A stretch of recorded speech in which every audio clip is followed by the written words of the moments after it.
Paddy Pimblett, 206.6 pounds. Guys, I don't want to be here and I don't want to be doing this for a number of reasons. First off, that is what a nerd would care about to the highest level. If you're on any kind of these chat rooms that help to run our industry, you're over on the underground, you're with the kids on Bloody Elbow, Jesse Holland gives you a comment section, and you find yourself making a comment or even reading them.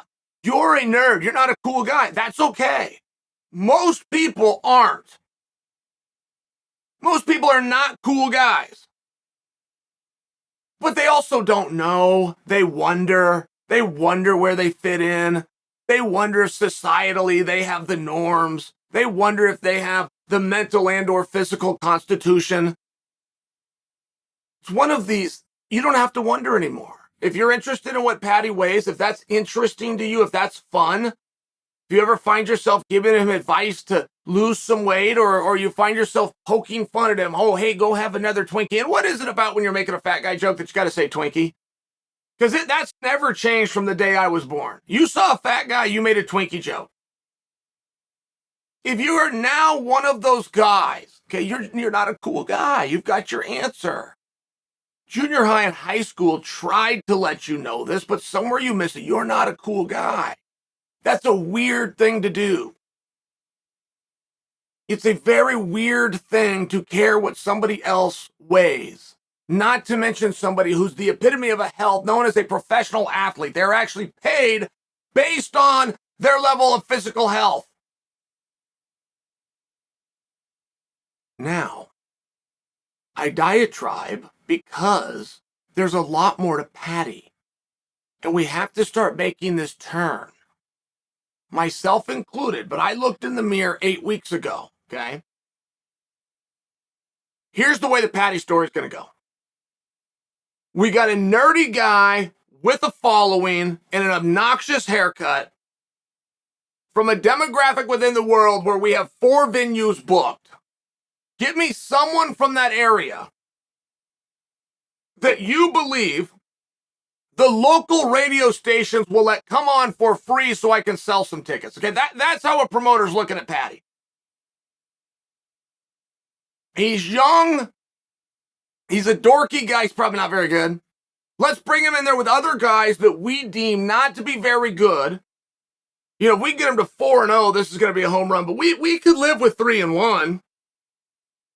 And we're not main eventing this guy. He's getting us a little local attention as we come around and we scout for the real talent. This is how Paddy was perceived. That's how I perceived him. I think it's how you guys perceived him. It's for sure how the industry perceived him.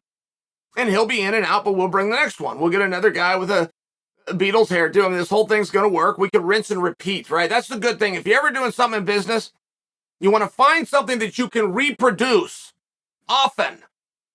If you make a good cookie and you don't know the recipe, you're not in business. If you make a good cookie, but you can keep on making that cookie and just keep on selling it, you got a good business going.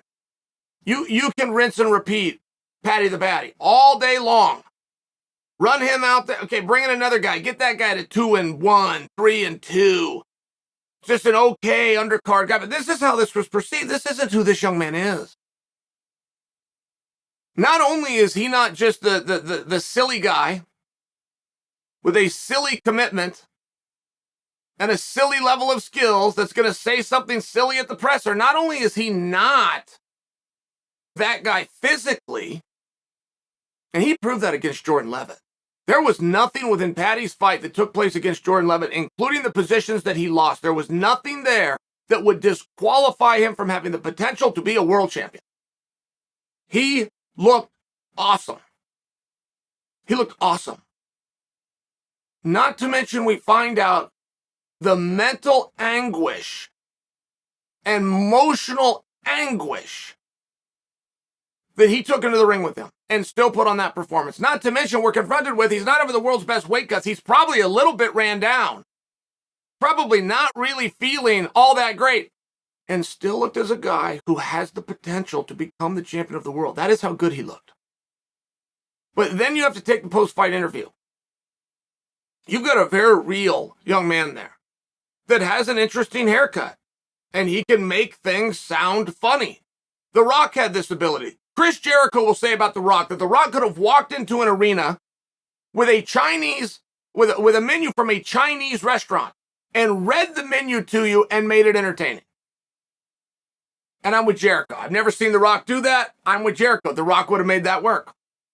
And Paddy the Baddy can do the same thing with words. I understand that. But he showed us physically that night, and then in the post-fight interview, the message that he's somebody else, guys. He's not this guy. We can't do anything about that hairdo, okay?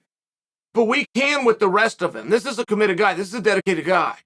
This is somebody who wants to hone his craft. This is somebody who understands and respects the business to some degree. I don't love guys that go renegotiate. A deal is a deal. But he did. Oh, and by the way, he won. Paddy has done a lot of things. I used to give Paddy's manager a hard time. No. I don't give him a hard time anymore. Guy has done an excellent job. But that would come back, me judging the manager would come back to us misjudging Paddy. So now you're trying to bring this guy who has some very sophisticated, some very deep and meaningful thoughts to go along with a very polished skill set. Two things we didn't know we had, but now we do know. And we're still trying to do this silly, he's a young kid, Paddy the Fatty routine. And I want Paddy to stop it, but it's hard to, right? You start to tell people, hey, don't ask me how many stones I am. Don't ask me about my kilograms and my pounds. You start to do that. You start to look like you care. People see it as a weakness. They go for it more.